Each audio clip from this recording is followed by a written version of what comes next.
Hello and welcome to the program. I'm Joke Rogers here in Lagos. A mother and child have been rescued after 228 hours under the rubble in the Hatay region of Turkey. Video footage shows the mother and child being carried away on stretchers by rescue teams and taken to the nearest hospital for medical attention.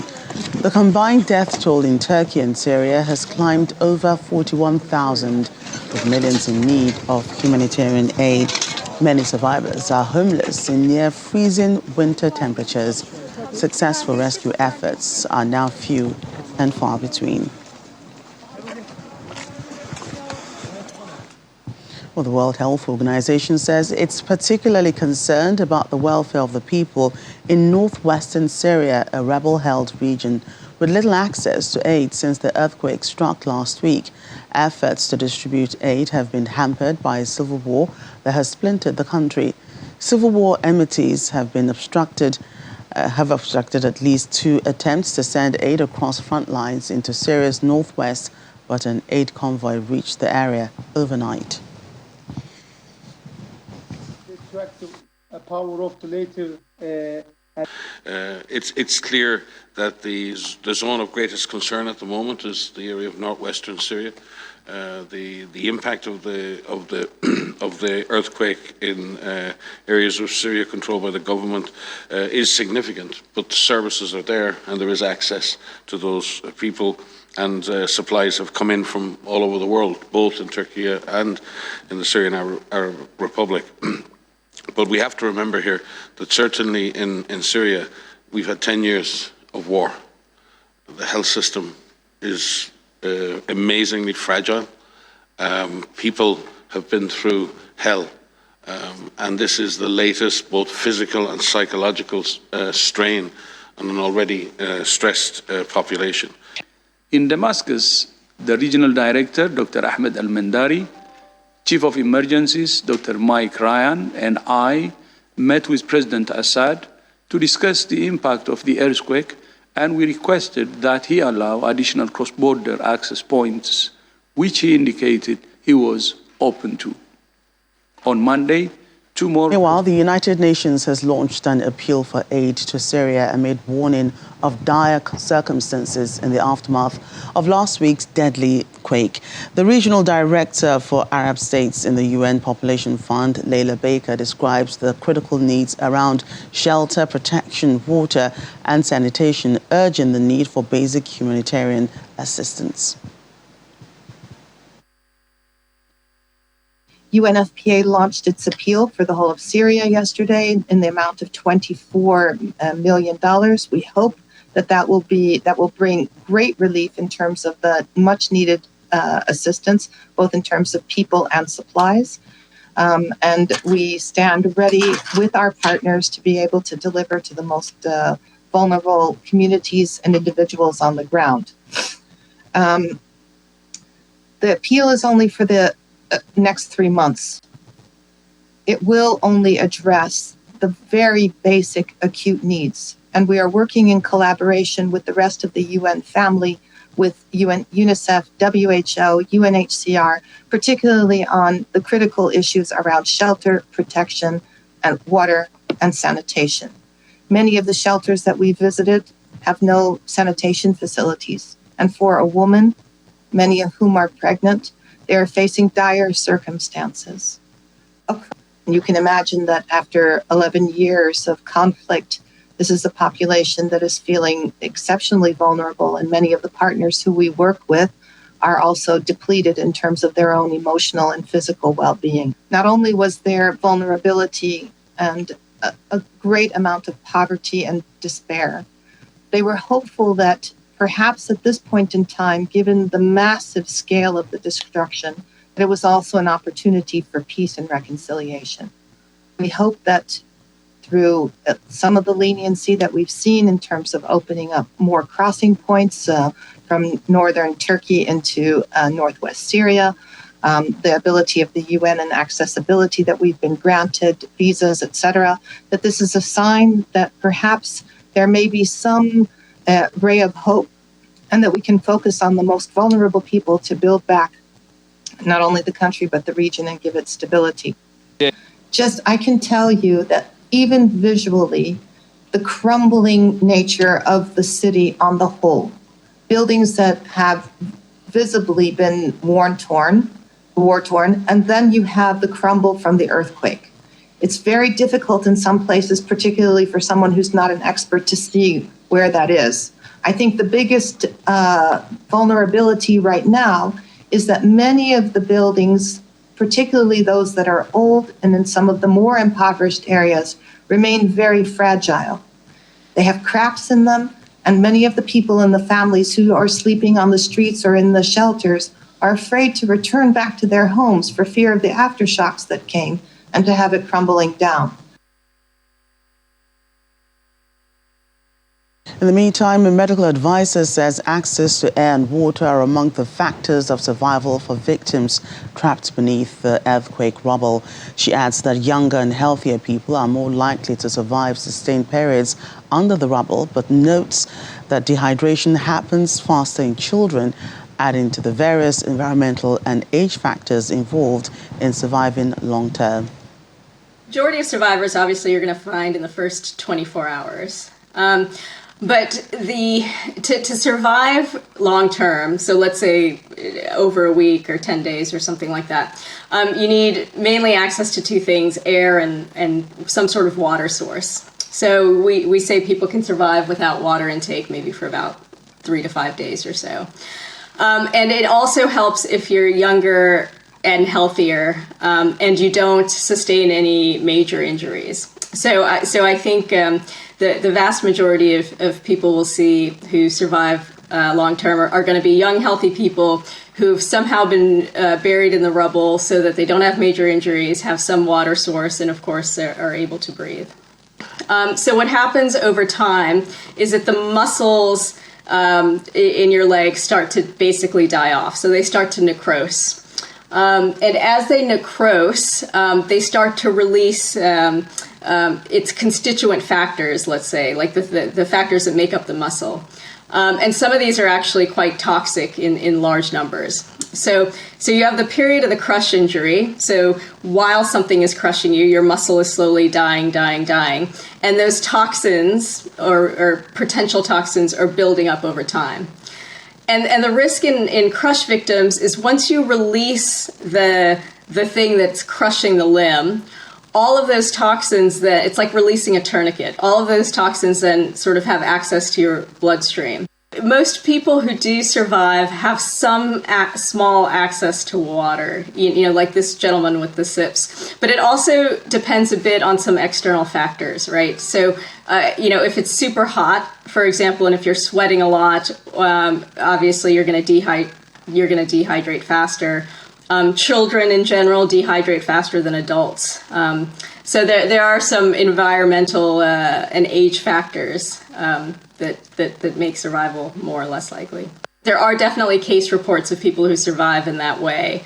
But what you will find over time as you become more and more dehydrated is that your urine becomes more and more concentrated. So the actual water content of your urine will go down over time. And of course, in the late stages of dehydration, you're not going to produce urine at all. To other stories around the world, British Prime Minister Rishi Sunak has paid tribute to Nicola Sturgeon after she resigned as Scottish First Minister on Wednesday. Prime Minister Sunak praised Ms Sturgeon for her long-standing public service and said he was looking forward to working with her successor.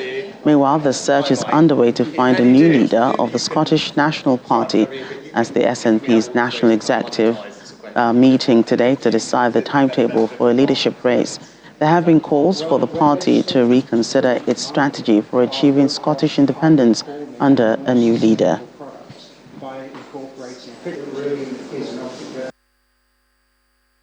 Well, let me first start by paying tribute to Nicola Sturgeon for her long-standing public service, and I wish her well in the future. Now, obviously, Nicola and I didn't agree on everything, but in the short time that we did work together, I was pleased that we were able to announce 2 free ports in Scotland. That's joint working between the UK government and the Scottish government. Those free ports are going to attract investment and create jobs in Scotland, which is great, and I look forward to working with whoever the new First Minister is to continue working constructively to deliver for the people of Scotland. Well, I've consistently said that I think what people in Scotland want to see is their 2 governments, the Scottish government and the UK government, working constructively together on the priorities that really matter to people, and that's about reducing inflation, increasing our energy security, driving growth and creating jobs across the United Kingdom.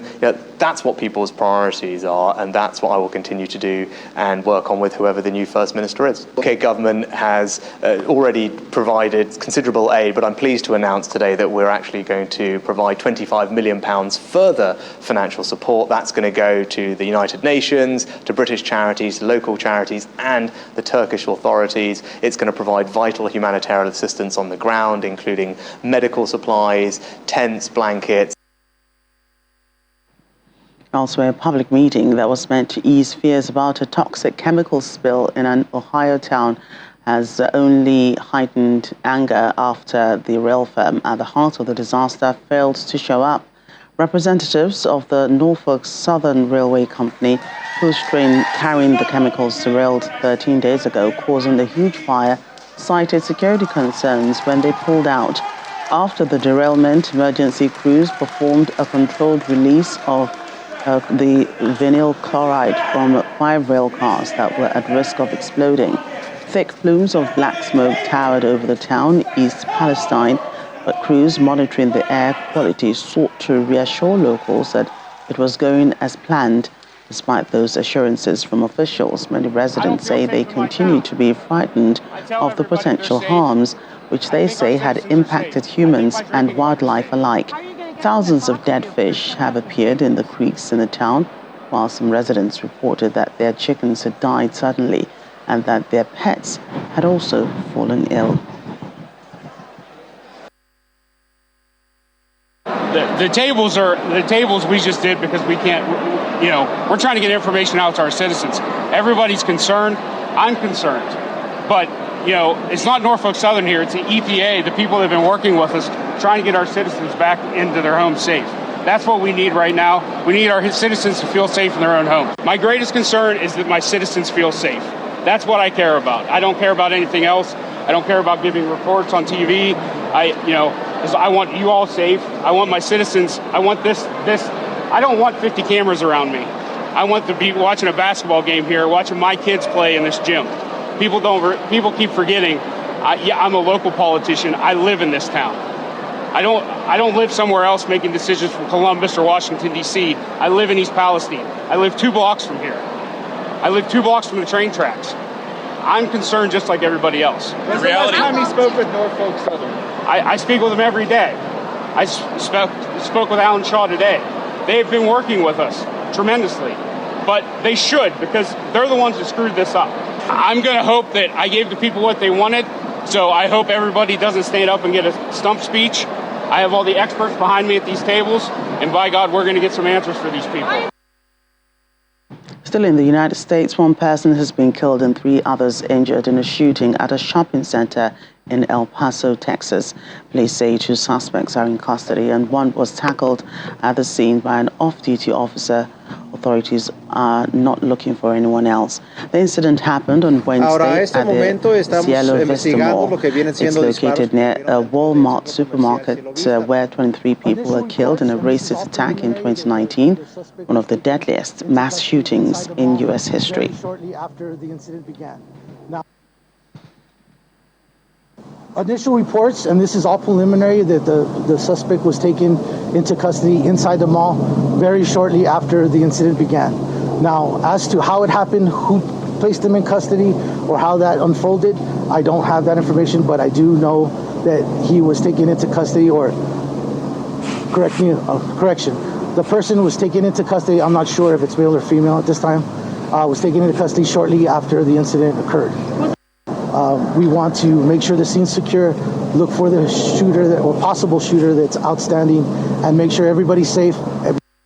Right now, they're trying to control the exit of all personnel from the mall, including employees, any shoppers. They're doing a slow, methodical clearing of the mall, which includes removing or safely evacuating any persons that were there, and that includes mall employees. Well, Channels Television's Washington correspondent Maria Bird joins us now for more on the situations in the country. Maria, another deadly shooting in the United States, the second in the country this week. We understand 2 people are in custody. What else do you know at this time? You're exactly correct. There was 2 suspects, 1 person. They're still trying to confirm. 1 individual, as you said, has been detained. This shooting was right next to a Walmart that had a shooting in 2019 where over 23 were killed. And so this is a reminder for that community of a very tragic moment. And I think the real question is going to be what actually occurred. They believe it was in the food court area of the mall. What could have spurred this person to do that? Was a random shooting. And so those are all questions that investigators are now looking into over the next few hours and few days. So do we have any information on the condition of those injured in this latest incident? Those injured have been hospitalized, and so we're still obviously waiting to see what will come from that. Hopefully there will be no more lives lost as a result of this, and they will not succumb to their injuries. Just on Monday, 3 students were killed after a gunman opened fire on the Michigan State University campus. Now, when these shootings happen, there's the usual message across the political scene of putting an end to gun violence. But what exactly is the Biden administration doing to stop this mass shooting epidemic in the country? Well, the White House today has put it all hands on deck. Several officials from Wisconsin, those who are victims of that shooting, those who witnessed the shooting, are all being called to the White House today. And there are several events happening to discuss this matter. But I think the real question is not about how many times individuals can come to the White House, how many events can be done, how many ceremonies, but where's the action? The Department of Justice is working on additional legislation in that area. But the question is, how fast can they move? The president potentially is going to put out an executive order regarding gun violence. And so I think that's where we're going to begin to see changes if the Congress is able to come together to move quickly on some of these bills that have been put in place, and whether or not the president is also going to be able to put forth any executive orders that could put some end to some of these firearms and potentially ban firearms that we're seeing are causing some of these mass shootings. We've had nearly 70 just since the beginning of the year. Okay, so briefly, let's just move on to something else and discuss the Ohio toxic chemicals spill. Give us an update on what's happening on that end. We know there was a public meeting yesterday, but the rail firm involved failed to show up, citing security concerns. Yes, well, the community is outraged. They are now seeing exactly what occurred almost a month ago now, or more than a month ago, where the train derailed. There were toxic chemicals that went into the water, into the environment. And the real question is, what has been the impacts on their health over these last 30 days? Are they potentially at additional health risk than they were before the derailment? Obviously, the community has begun to learn more about exactly what those toxic chemicals were. And so I think that the railroad company obviously were a bit concerned about the outrage and the outcry because there was minimal remediation done. As now the federal government is coming in to investigate. And we could potentially see long-term effects not only on the adults, but the children of this community because of these toxic chemicals. Maria, thank you for that update. Coming up on the program, North Koreans offer flowers to mark birth anniversary of late leader Kim Jong-il. That's in a moment. Please stay with us. Welcome back to the program. At least 39 people have died in Panama after a bus carrying more than 60 migrants fell off a cliff Officials say it's the worst migration accident in the Central American country's history. The bus carrying 66 migrants who had traveled through the Darien Gap, a dangerous stretch of jungle that connects Colombia to Central America, was heading towards a shelter located in the western coastal province of Chiriquí, which borders Costa Rica. About 20 people were also hospitalized with injuries, some of them severely wounded. Last year, a record 248,000 migrants crossed the Darien Gap, most of them Venezuelans. The new stricter U.S. migration policy has resulted in many being returned to Panama, where they often cannot afford transportation back to Venezuela. Spain has rescued a group of 42 stranded migrants off the coast of the Canary Islands, including 7 children. The rescued migrants also comprises 20 men, 15 women, and were taken to Gran Canaria Island and received medical attention there on Sunday. Spain's Salvamento Maritimo helped more than 100 people who had been stranded near the Spanish coast. Survivors told rescue workers 6 people had died during the journey. Every year, thousands of people leave North Africa to make the perilous journey to Europe in search for a better life. Data from the Interior Ministry shows a total of 566 migrants crossed by boats to the Canary Islands in the month of January. Last year, 15,682 migrants arrived in the Canary Islands, 29.7% fewer than in 2021. A series of avalanches has killed 10 more people in eastern Tajikistan, bringing the death toll over the past 2 days to 20 and forcing hundreds of families from their homes. Most of the avalanches hit the Gorno-Badakhshan Autonomous Region, which borders China and Afghanistan, and where more than 400 households have been relocated away from dangerous areas. According to officials, a snowstorm have hit homes as well as roads, and all international traffic has been suspended. The mayor of provincial capital Korog Rizo Nazarozda urged its 30,000 residents to stay at home as heavy snow and rain continued to fall. North Koreans have laid flowers in front of statues of the country's late leaders in capital Pyongyang to mark the 81st birth anniversary of former leader Kim Jong-il. In a footage provided by the North's official news agency KCNA, Pyongyang's residents, officials and soldiers were seen laying flowers and bowing in front of statues of former Korean founder Kim Il-sung and his son Kim Jong-il on Mansu Hill. The video also showed Pyongyang residents in face masks walking on the streets decorated with North Korean flags and celebratory posters. Kim Jong-il's birthday on February the 16th is known as the Day of the Shining Star and has been celebrated as a national holiday. Kim, who died of a heart attack on December 17, 2011, led the reclusive state for 17 years.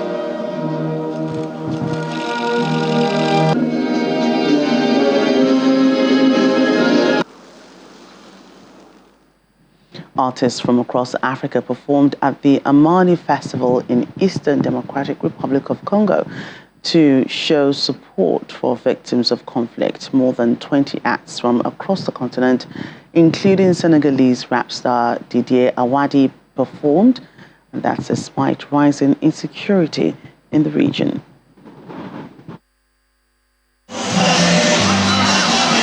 More than 30,000 people attending the festival, and the gig is lasting all weekend.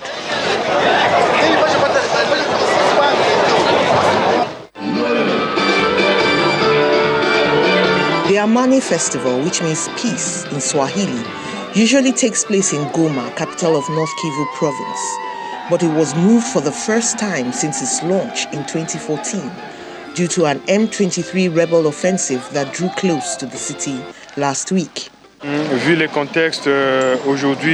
the situation in the city of Goma and its surroundings, a situation that we don't like, we really wish that there could be stability there. We have relocated the event to Bukavu in order to bring a strong message that there must be some stability and that life should go back to normality in the city of Goma and the surrounding area.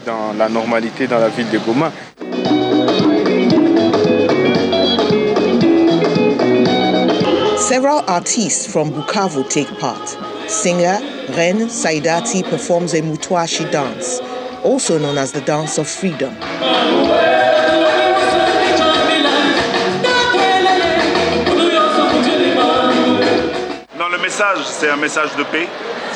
The message is a message of peace. It is a message of reconciliation because we in West Africa, we expect a lot of things on the Congo. We're committed to come and be in solidarity with the suffering of the people. Today, Congo is going through a dark time. We have the duty to be in solidarity, to be there on the side of the people who are being attacked. Bukavu is the capital of South Kivu province, deemed relatively safer despite the presence of several armed groups.